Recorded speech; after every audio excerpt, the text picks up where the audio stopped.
Talking about a startup is exciting. The question is, what type of startup, what stage is in a startup, and it is your personal career where you are at. So if you combine those things, then you can make the answer by yourself, is it sensible to work on a startup or not?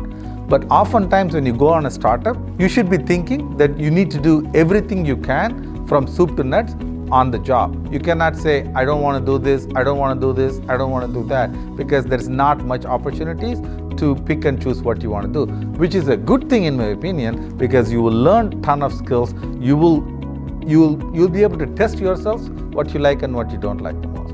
But at the same time, you're going in a startup, thinking with some pressure on bringing money on a specific time, or thinking about making financial bigger decisions. Those are things are going to put pressure on your back. You won't be able to focus on it. So I would say the timing and the maturity of the startup and where you are at your personal career is very, very important. Oftentimes you may not be able to get an opportunity to work in a startup, which is also okay, because don't feel like startup looks cool and if you don't work in a startup you're missing something, which is fine. But if you get an opportunity to work a startup, make sure you understand what you're getting into and work hard and work fast and deliver and push as much as possible, and watch out whether the startup is going to the right direction. It's very important you stay at the right time.